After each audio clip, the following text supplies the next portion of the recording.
Ja,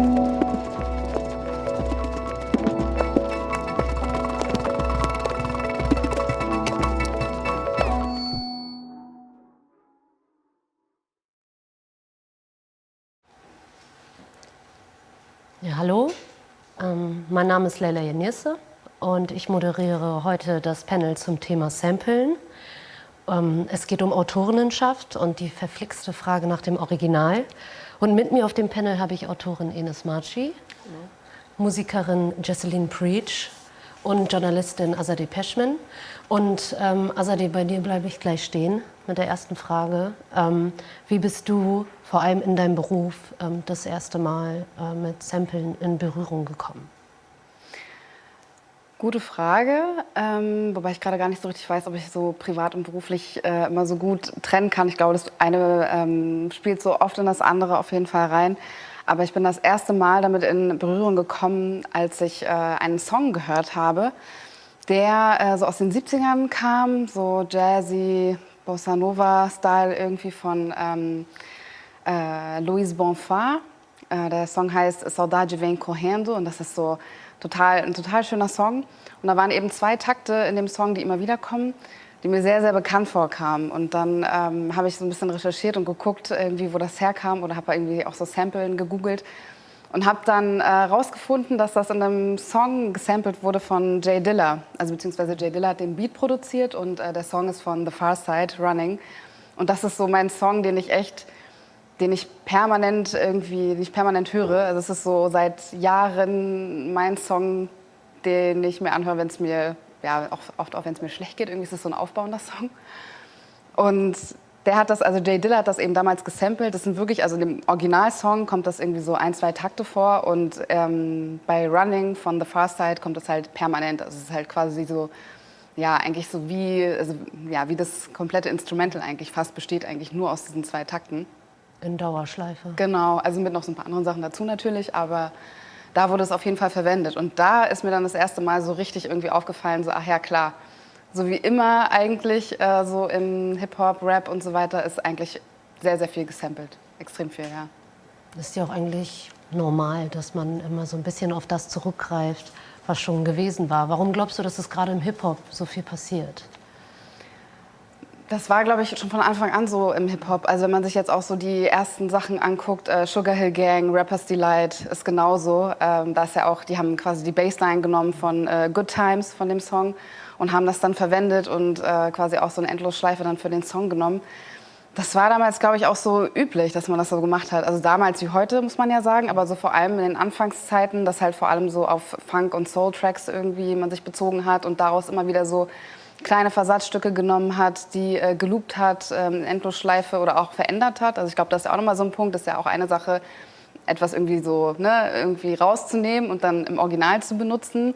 Im nächsten Song, so ist es ja nicht unbedingt immer. Also oft ist es ja auch so, dass die Leute dann quasi das Sample irgendwie nehmen, 1, 2 Sequenzen und dann nochmal verändern oder irgendwie beschleunigen oder verlangsamen. Also es gibt ja 3 Millionen Möglichkeiten. Das ist ja auch nicht immer so einfach. Also die Beispiele, die ich jetzt genannt habe, die waren tatsächlich sehr einfach, wenn man das jetzt so will. Also wo man es auch wirklich sehr gut erkennen kann. Da muss man jetzt auch kein Musiknerd sein oder so. Es geht. Man hört die Songs, man weiß einfach irgendwie direkt, okay, das eine hat mit dem anderen auf jeden Fall direkt zu tun. So. Ich gehe mal direkt weiter, weil das jetzt ein wenig theoretisch war, zum Thema Samplen. Und Jesseline, du arbeitest praktisch damit.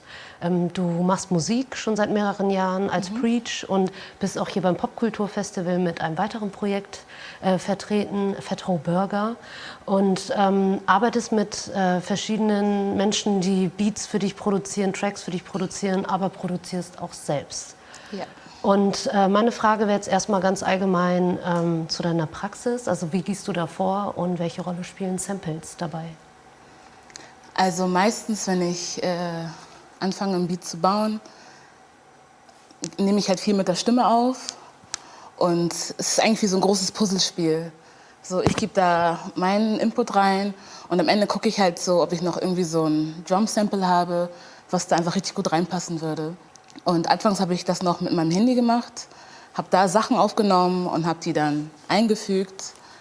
Aber mittlerweile greife ich halt öfter zu anderen Menschen, die das schon fertig gemacht haben.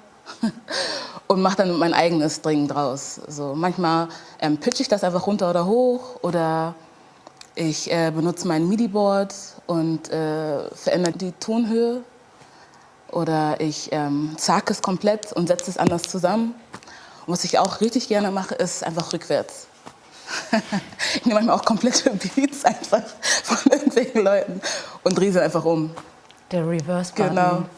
Ja, aber es ist natürlich auch clever, weil wenn du schon irgendwie einen ganz bestimmten Sound in deinem Kopf hast, so warum sollst du ihn denn unbedingt selber produzieren, wenn er halt auch schon gemacht ist und du denkst so, ja, du willst ihn eigentlich nur noch so ein wenig verändern. Voll. Also zu meinem machen. Und arbeitest du dann auch mit den Instrumenten, das hast du jetzt schon gesagt, du arbeitest mit deinem Computer, weil ich musste gerade beim Thema Hip-Hop auch daran denken, dass natürlich sehr viel verändert wurde, auch im Musikmachen, als dann in den 70ern der Sampler aufgetaucht ist. Also das hat ja noch mal ganz andere Möglichkeiten eröffnet, irgendwie mit so Soundmaterial umzugehen. Daher meine Frage auch noch mal so nach deinem Instrumentarium, wenn du samplest. Also meistens sample ich wirklich Drums. So, oder halt, doch, eigentlich nur Drums. Den Rest mache ich tatsächlich selber, so mit Stimme oder spiele es selbst ein. Aber ich spare mir halt oft Zeit, wenn ich nicht selbst dann anfangen muss, sondern nimm's dann einfach von jemand anderem. Und ich habe halt mehrere Drum-Kits, die ich mir aus dem Internet runtergeladen habe, die es auch for free gibt. Und suche dann halt immer aus, okay, was passt jetzt, was hat die richtige BPM-Zahl, so, und puzzle mir es tatsächlich zusammen. Ja, wir hören jetzt einfach mal einen Track rein, den du mitgebracht hast. Gerne. Schluckst zu viel, damit ich nicht ertränk. Bring's weiter, obwohl du welche trinkst. Du bringst deine Liebe in.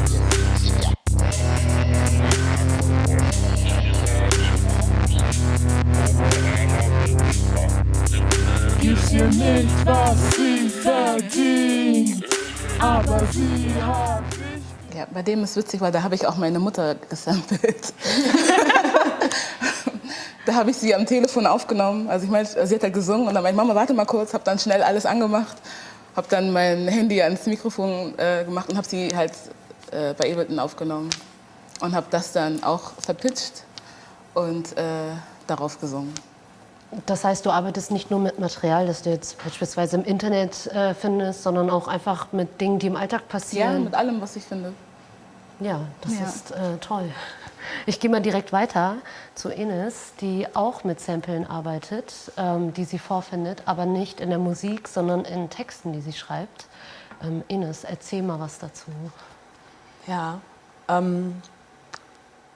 ist eigentlich eine ganz schöne Überleitung von der Frage hin, ob man wirklich nur Instrumente oder instrumentale Parts samplen würde oder dass deine Mutter dann vorkommt, finde ich sehr gut. Ich glaube, in der Literatur, so wie ich es begreife, hat Samplen schon irgendwie etwas damit zu tun, auf vorgefundenes Material zurückzugreifen und möglicherweise auch so eine Geste zuzulassen, die sagt, ich erkenne an, was vorher da war und ich mache das auch transparent, dass ich auf genau das, was vorher da war oder was gleichzeitig da ist oder was ich vielleicht als eigentlich schon perfekt gesagt empfinde, zurückgreife. Und ich glaube, es gibt eben Kulturtechniken, wo das eigentlich total üblich ist und auch anerkannt ist sozusagen. Also natürlich würde man sagen, das Samplen gehört zum Hip-Hop oder das Samplen gehört zum Pop und es ist schwierig vorstellbar, sich das vorzustellen ohne das. Und ich glaube, in der Literatur wird sozusagen nicht so richtig darüber gesprochen. Also, keine Ahnung, jetzt ein sehr bürgerliches Beispiel, aber zum Beispiel in Wojciech von Büchner, der hat auch auf Zeitungsartikel über diesen Fall zurückgegriffen und so weiter und so fort. Und ich habe eben auch zum Beispiel in meinen Theaterstücken auf Zeitungsartikel, Gerichtsprotokolle, Chats, andere Werke, andere Texte, Musik zurückgegriffen. Und ich glaube, es kommt dann immer so ein bisschen darauf an, was sozusagen auch der inhaltliche Bezug ist oder so. Also wenn man sagt, irgendwie beim Samplen geht es um mehr als Zitieren und es geht um mehr als Klauen, sondern es geht eben darum zu sammeln und neu anzuordnen, um jetzt auch das totgerittene Wort vom Kuratieren zu vermeiden und dann letzten Endes halt zu transformieren und etwas Neues daraus zu machen, dann könnte ich zum Beispiel schon sagen, in meinem ersten Stück Lebend fallen, da habe ich ganz viel deutsches Volkslied gut gesampelt. Und das ging dann eben bei mir vom Heideröslein bis zu Haftbefehl. Und in dem Moment, in dem man all diese Sachen nebeneinander stellt, obwohl man eben eigentlich gar nichts mehr dazu sagt, hat man natürlich auch eine Aussage dazu getätigt, was man für deutsche Volksmusik hält oder was man überhaupt für Deutsch hält oder ob man das überhaupt für eine relevante Kategorie hält. Und das ist eigentlich ganz lustig. Ich wollte ein Lied, was ich in diesem ersten Stück gesampelt habe, hier vorstellen, nämlich Flieg, junger Adler von Tom Astor. Das ist so deutscher Trucker-Country. Und es geht dann zum Beispiel nicht, weil sozusagen jetzt die Rechte für diesen sekundenlangen Auszug, den wir hier hören könnten, zu teuer sind. Und das ist ja eigentlich auch ganz interessant, dass man gerade in so einem Moment ist, wo eine urheberrechtliche Praxis und so weiter und so fort einen Umgang verbietet, einen bestimmten. Ja, und da bin ich dann auch so, bin ich mir nicht ganz sicher, weil ich auch denke, so ja, ich verstehe das schon, dass das Label dann die Rechte dazu hat und ich respektiere das auch. Aber gleichzeitig denke ich mir jetzt in unserem Fall ging es ja wirklich nur darum, das ist natürlich super, dass wir jetzt hier so direkt ein Beispiel haben. Ich erkläre das noch mal so jetzt. Wir haben vorher angefragt, ob wir diesen Song hier spielen dürfen, nur einen kleinen Ausschnitt. Und das war dann aber leider zu teuer. Und also sehr, sehr teuer. Und dann haben wir uns dagegen entschieden, weil wir gedacht haben, um daraus jetzt 10 oder 15 Sekunden hier als Beispiel heranzuziehen, lohnt es sich nicht. Und eigentlich geht es ja dann darum, dass wir jetzt daraus nicht jetzt irgendwie mehr Geld machen, sondern eigentlich nur uns das kurz anhören wollen, um darüber zu diskutieren. Und dann entsteht ja auch was Neues, wie Gedanken, die wir dann zusammentragen. Aber diese Grenze ist ja auch sehr undefiniert. Also vielleicht kannst du noch mal was dazu sagen. Also was mir jetzt direkt zum Beispiel so einfällt, gerade wenn es um irgendwie Rechte geht und vor allem auch um Geld, gerade wenn man jetzt irgendwie so in die Vergangenheit guckt, dann gab es auch relativ wenige, also weiß nicht, wenn ich jetzt so 70er, 80er oder so mir angucke, da gab es relativ wenige Fälle irgendwie, wo Leute geklagt haben oder sich irgendwie, also es gab einen ziemlich großen Fall von De La Soul, wo sie auch bei einem Fall auch verloren haben. Da ging es auch um so einen 12-Sekunder, den sie gesampelt haben.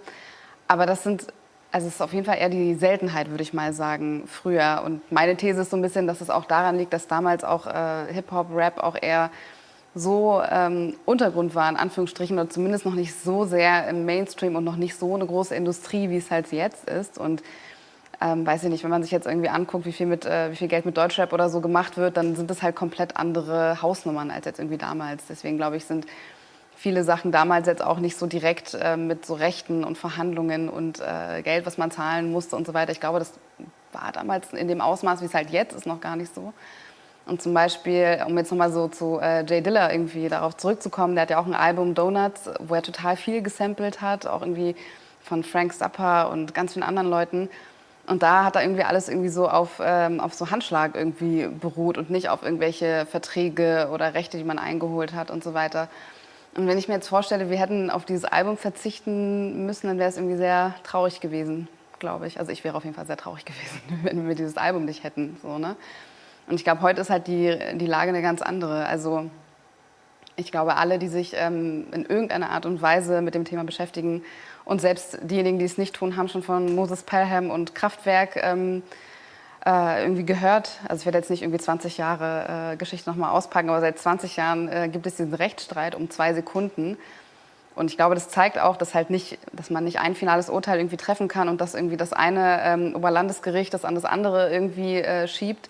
Und zwar auch schon beim Bundesverfassungsgericht und auf EU-Ebene und so weiter. Und das ist halt, es wird ständig ein anderes Urteil irgendwie gefällt und so richtig Klarheit, die man sich irgendwie erhofft, die findet man irgendwie darauf nicht. So, ne? Und ich glaube, es gibt so 2 Grundfragen. Die eine Frage ist, darf man einfach in Anführungsstrichen eine Sequenz nehmen aus einem bestehenden Werk und das in dem eigenen Werk verwenden? Wenn ja, muss man jemanden dafür bezahlen? Muss man die Person dafür fragen, ob das irgendwie geht?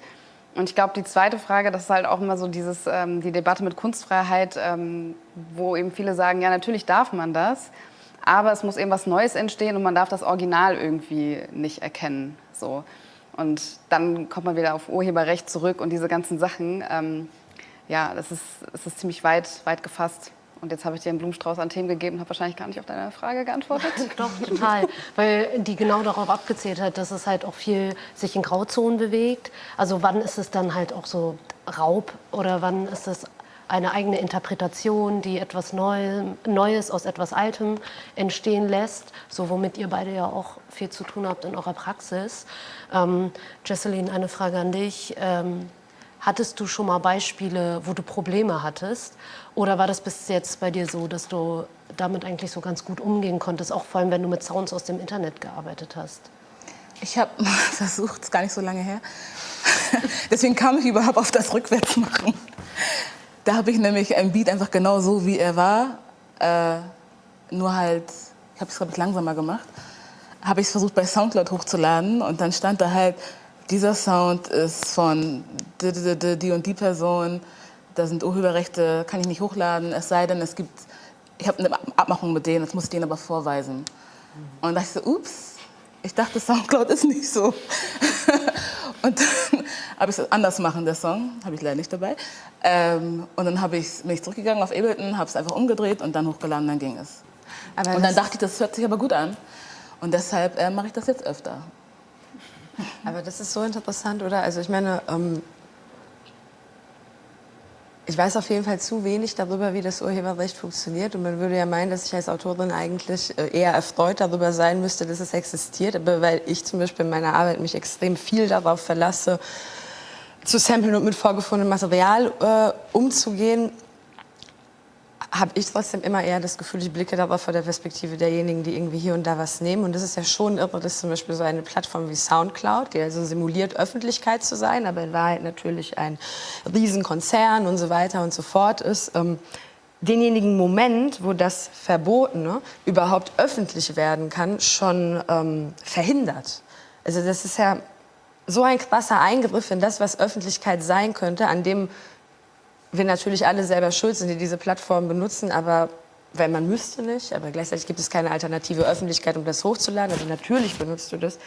Und das finde ich irgendwie so interessant, weil ich glaube, dass ich eigentlich auf die Frage nach dem Samplen und so weiter vor allen Dingen als eine poetologische Frage schaue, also auf eine Frage, die sozusagen darauf abzieht zu beantworten, wie sehe ich die Welt und wie glaube ich, muss über die Welt geschrieben werden oder wie will ich über die Welt schreiben und was sagt das über meinen Blickwinkel auf sie und so weiter und irgendwie, was bringt den Fun hier eigentlich?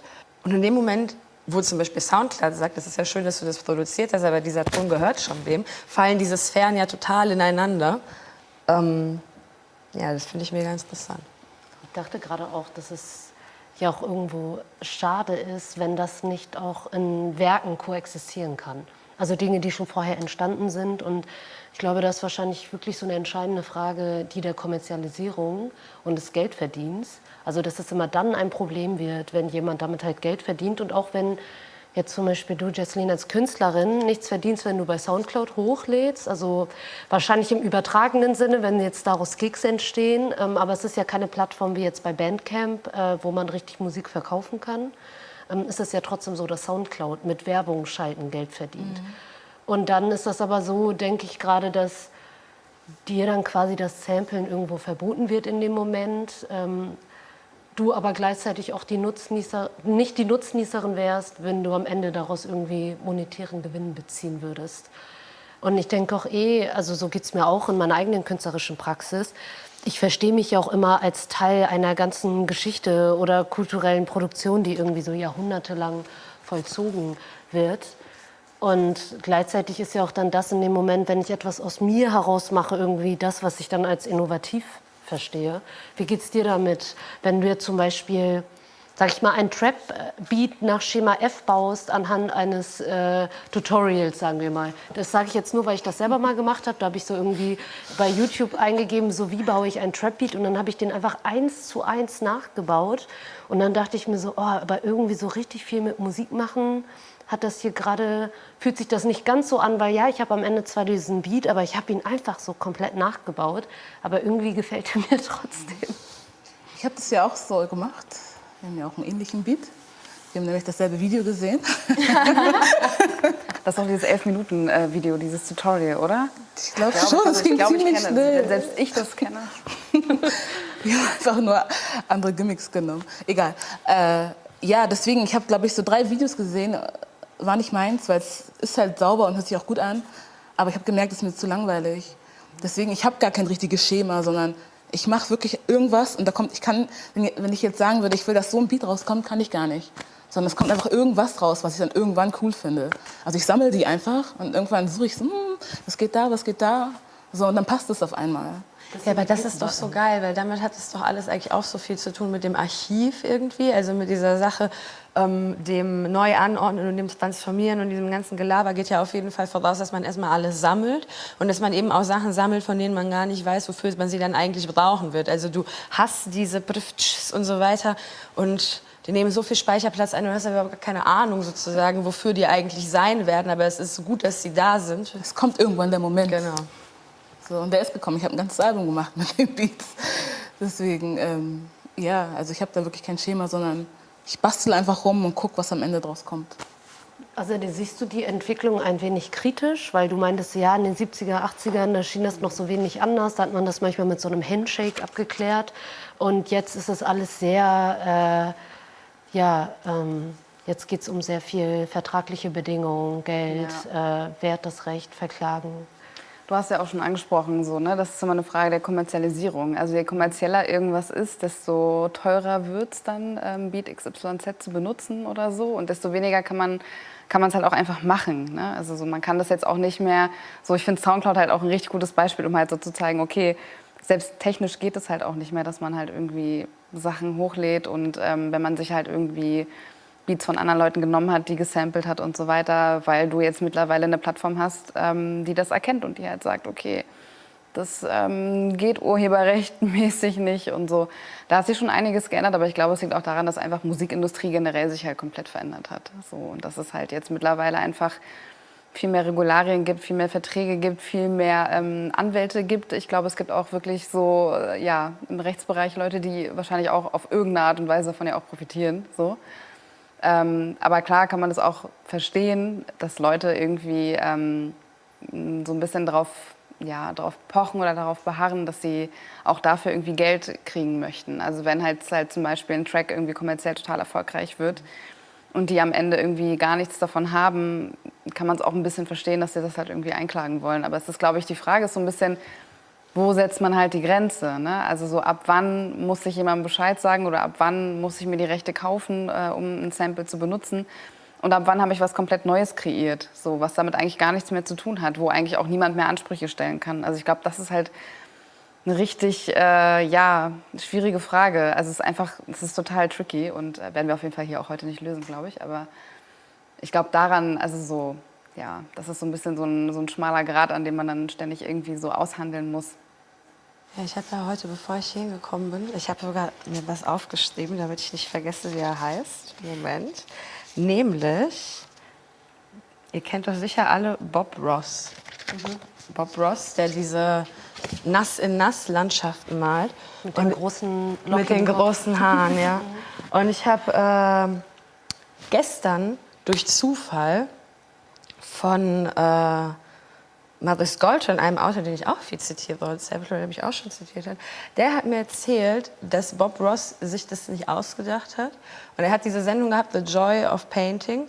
Und vorher gab es halt so eine Sendung, die hieß irgendwie... Ich muss nur kurz erklären, das ist eine alte Fernsehsendung, in der Bob Ross Bilder gemalt hat für das Publikum und erklärt hat, wie er die kennt Bilder es. malt. Das läuft auf Bayern Alpha und dann kommt er mit so einem Spachtel und macht so Nadelbäume. Und ist extrem glücklich und man schaut das eigentlich zum Einschlafen, würde ich behaupten.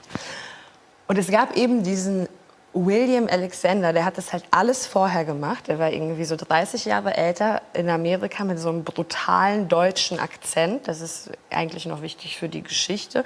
Und seine Show hieß nicht The Joy of Painting, sondern The Happiness of Oil Painting oder so ähnlich. Also sehr ähnlich.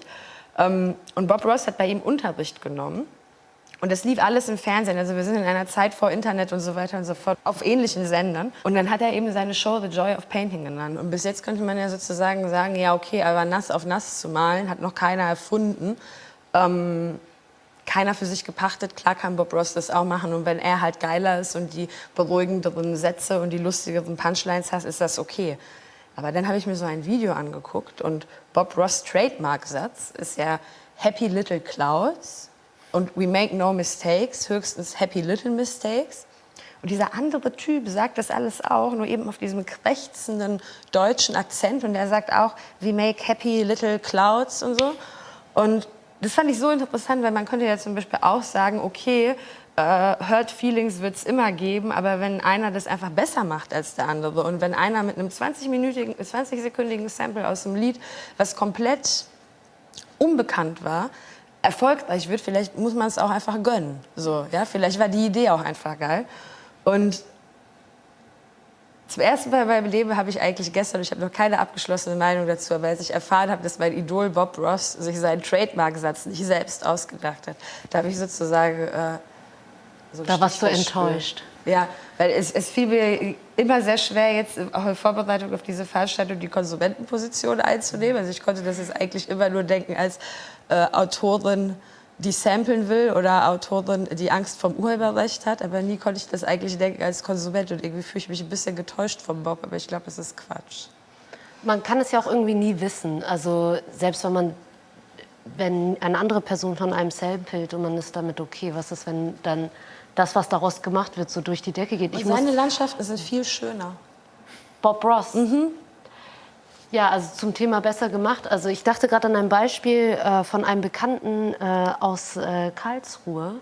Der hat das Gitarrensample für einen Travis Scott-Song aufgenommen und der hat das nicht gewusst. Also der hat das Gitarrensample online verkauft und dann hat der Produzent das halt in den Travis Scott-Track hier Goosebumps verwendet. Und der ist ja super bekannt, irgendwie Klicks im 9-stelligen Bereich.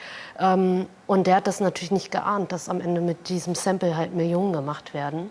Das ist natürlich immer so ein Risiko, das man eingeht. Ich weiß nicht, wie weit die vergleichbar sind, aber ich denke mal, auch er, der Gitarrist, wusste wahrscheinlich nicht, dass das am Ende so eine Goldgrube wird. Ja, oder das ist dann ja irgendwie genau die Frage, ob sozusagen eigentlich von der Perspektive der Urheberinnenschaft, der Autorinnenschaft, des Herstellens, des Produzierens von Dingen, ob es eigentlich wirklich untrennbar ist, die Frage nach dem Geld und so weiter und so fort. Und manchmal habe ich nämlich den Impuls zu sagen, irgendwie ja schon, weil ich meine, er hat ja nicht den Travis Scott-Song gemacht, er hat halt dieses Gitarrensample gemacht. Und natürlich ist halt das Gefühl, verarscht zu werden, so krass wegen dieses Machtgefälles. Und natürlich gibt es irgendwie in einem Moment, in dem Leute irgendwie Hip-Hop-Kassetten aus ihren Garagentoren verkaufen, gibt es dieses Machtgefälle nicht. Und dann ist natürlich klar, du darfst das verwenden und du darfst das verwenden und so weiter und so fort. Und ich habe darauf eigentlich auch gar keine Antwort. Aber ich wollte das nur mal so aufmachen, dass hinter dieser Frage, die vermeintlich nur vom Geld handelt, ja eigentlich so eine größere Frage danach steckt, wem zugehört wird und wem nicht zugehört wird und wer eigentlich mit seiner Arbeit gehört werden kann oder gesehen werden kann und wer nicht. Und das hängt am Geld und das hängt an anderen Sachen. Wie würdest du, oder? Sorry. Es ist, glaube ich, auch auf jeden Fall so, dass diese Debatten halt auch so geführt werden, vor allem dann geführt werden, zu Recht, wenn Leute, die eigentlich schon marginalisiert sind, wenn die halt quasi nichts abbekommen für ihre Arbeit und wenn die quasi nicht bezahlt werden und so weiter und wenn deren Arbeit halt irgendwie genommen wird und daraus wird was anderes gemacht und so weiter. Also das ist so Stichwort Machtgefälle, so, da ist es ja auch total logisch, so, ne? Dass man da halt dann vor allem so drauf geht und irgendwie drauf guckt und ein Song von Guru, um jetzt mal bei Hip-Hop zu bleiben, ne? Respect the Architect. So, ich finde, das ist halt so ein Satz, der sagt eigentlich alles. Also ich finde eigentlich auch, dass, klar, bei Songs kann man jetzt weniger als bei Literatur so noch schnell mal eine Fußnote einbauen oder so. Aber du kannst es auf jeden Fall in den Credits machen und du kannst vor allem auch die ProduzentInnen irgendwie anschreiben und mit denen irgendwelche Sachen, irgendwelche Deals machen. Das geht ja alles. Also vor allem heutzutage geht das. Das ist halt irgendwie gar nicht... Jetzt auch bei dem Travis Scott-Fall irgendwie, ne? Man kann ja auch Leute noch im Nachhinein irgendwie kontaktieren und sie teilhaben lassen und so weiter. Das geht ja alles. Ist klar, dass es wahrscheinlich die meisten Menschen nicht machen werden, aber... Dein Sample entpuppte sich als so lukrativ. Hier ist noch ein Scheck von mir. Cool, aber das finde ich cool. Also bei mir, wenn es nichts zu holen gibt, so, dann lässt du die einfach in Ruhe. Aber wenn du merkst, so, da ist voll viel Kohle am Start, so, dann kann man auch ein bisschen verlangen, finde ich. Also jetzt der Dude, so sorry. Also ich hätte ihm was gegeben. Auch nachträglich. Ja, aber er hatte ja schon unterschrieben, der Zug ist ja abgefahren. Also nachträglich, wenn ich merke, krass, dieser Song, alle hören ihn, alle lieben ihn, Und ich bin sowieso rich und bekomme einfach so viel Kohle, weil dieser Song ist echt heftig. Und wenn du da in deinem Zimmer sitzt und das gemacht hast und andauernd diesen Song hörst, vor allem auch im Club und so, und denkst, krass, das ist mein Song, ich habe nur 1.000 Euro dafür bekommen. Wenn überhaupt. Wenn überhaupt, wahrscheinlich weniger. Ja. So finde ich, da geht schon was. Also da kann man auch im Nachhinein sagen, so hey, gut gemacht. Die Frage ist natürlich, ob dann der Travis Scott-Produzent, der wahrscheinlich in den USA sitzt, dann irgendwie demjenigen da in seinem kleinen Home-Studio in Karlsruhe dann nochmal eine E-Mail schreibt und dem da ein bisschen Geld rüber PayPal. Der könnte ja auch fragen, der kann sagen so, hey, da geht ja voll was, vielleicht habt ihr noch was für mich. Also man kann ja einfach fragen, wenn jetzt Travis Scotts Dude da nicht ankommt von sich selbst, so dann kann er sagen so, hey, ich habe doch diesen Beat gemacht, ich habe ihn gerade gehört, da geht voll viel. Why not? Ich finde, die Kohle ist da. Also man kann ja. Ich finde es dann albern, dann Leuten zu verbieten, wie mir zum Beispiel, dann diesen Song hochzuladen, obwohl ich ja eh kein Geld damit mache. Noch nicht. Und wenn ich dann meine Millionen habe, dann können die auch gerne anklopfen. So, aber vorher könnt ihr mich gerne in Ruhe lassen. Finde ich gut, stark. Ne, es ist auch so geil, dass du dann sagst, dann hört er das vielleicht in seinem Zimmer und denkt sich so, das ist ja mein Song, weil ich meine, urheberrechtlich gesehen hätte er damit wahrscheinlich Unrecht, aber sozusagen vom Standpunkt des tatsächlichen Urheberinnenseins ist es natürlich auch seiner sozusagen. Oder er hat da 20 Sekunden oder 10 Sekunden oder so reingetan, die das auch zu seinem machen. Und das ist ja eigentlich auch das Interessante. Also in welche Tradition stelle ich mich eigentlich, wenn ich jemanden zitiere, wenn ich jemanden sample, wenn ich Sachen verwende. Man kann ja auch Sachen verwenden, um sich über sie lustig zu machen. Das geht ja zum Beispiel auch. Also man kann sie ja auch persiflieren, man kann auch eine Hommage machen. Bob Ross hat auch gesagt, das wäre eigentlich alles eine Hommage gewesen an William Alexander. Der war tödlich beleidigt und meinte nein. Und dann sind es ja natürlich auch die Songs von all denen, die vorher da waren. Und dann sind es ja natürlich auch die Songs oder Texte oder Theaterstücke oder was auch immer. Nicht nur von denen, die gesampelt werden, sondern vielleicht auch von denen. Es ist voll oft so, dass ich zum Beispiel ein bestimmtes Buch vorher gelesen habe und das war dann hinterher so mega, mega wichtig. Und das wird gar nicht zitiert, sondern halt die Fragen, die sich da gestellt werden oder. Aber es wird ja trotzdem immer nur so ein Teil bleiben. Und das ist ja genau auch dasselbe wie bei dem Gitarrensample. Das wird ja nie der ganze Track sein, sondern ich musste gerade auch noch mal so in die Frage der Autorenschaft denken. Also ich denke gerade irgendwie auch in künstlerischen Bereichen wie halt Film, da hast du ja auch, also die Person, die irgendwie die Kamera macht, die ist genauso wichtig wie die Person, die Regie macht, würde ich jetzt mal behaupten, als Person, die mal so selber hinter der Kamera stand. Genauso wie jetzt auch, wenn ein Track entsteht, die Person, die auf dem Beat singt, ist ja genauso bedeutend wie die Person, die das produziert. Deswegen ist das ja auch immer so ein Gruppenarbeitsding, wo man auch nie genau sagen kann, jetzt so wem was gehört, sondern es ist irgendwie gemeinsam entstanden. Aber das ist ja genau die Herausforderung. Also einerseits sozusagen Konzeptionen von Autorinnenschaft finden, die halt nicht so regressiv sind, die irgendwie sind wie so, ja okay, ich bin der Boss und ich habe es gemacht und die anderen waren so meine Knechte, die haben mir mal ein Sample gebracht oder so oder die haben mal kurz die Kamera gehalten.